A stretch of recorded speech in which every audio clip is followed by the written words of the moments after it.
As the author of the firecracker ordinance, sir, are you in agreement with the opinion that the firecracker ordinance of Davao City has defied the firecracker law? We cannot do that. No? In the first place, there's no defiance, and with respect to the ordinance authored by this representation.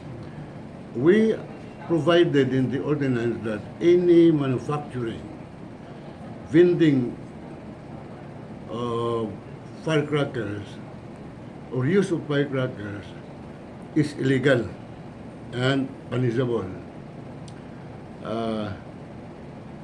All other provisions there are consistent with the provision of the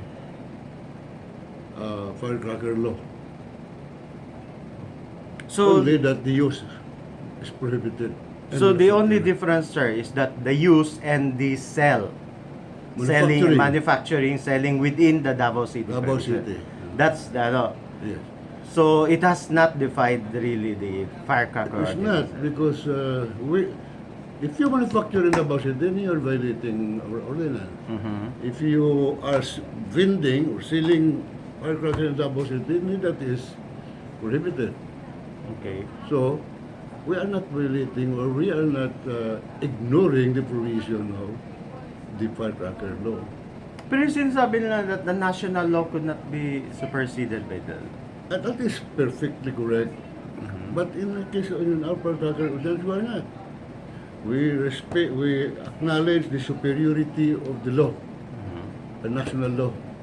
We cannot enact any local ordinance which will supersede the national law. Yes. Or otherwise, it is ultra vires. Yes.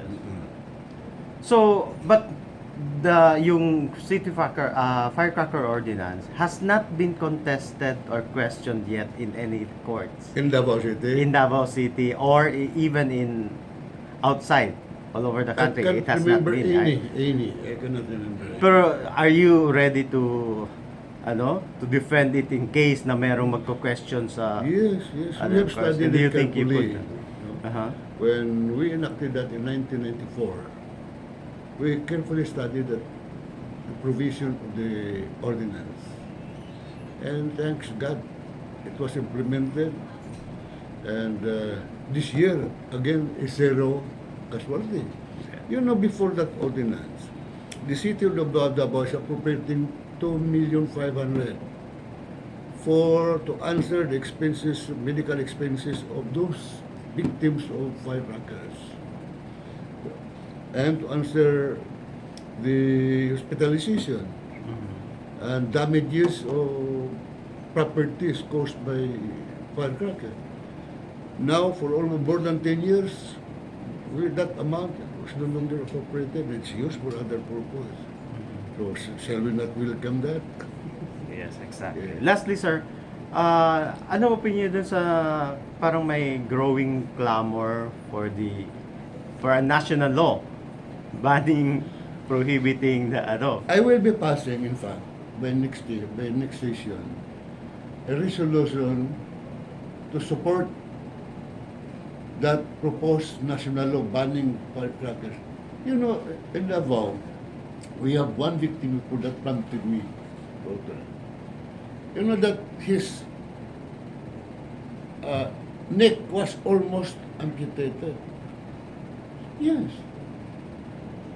Because the firecracker, that's, what do you call that? That's the powerful firecracker. It did not immediately explode. So when he was about to put it down, that's the time that it exploded. And it happened. So maraming lumalapit sa iyo nagpapasalamat dahil sa Oh, because of that. Every year I receive congratulatory calls because of that ordinance. The anti-smoking ordinance also, Yes, which I also authored. All right.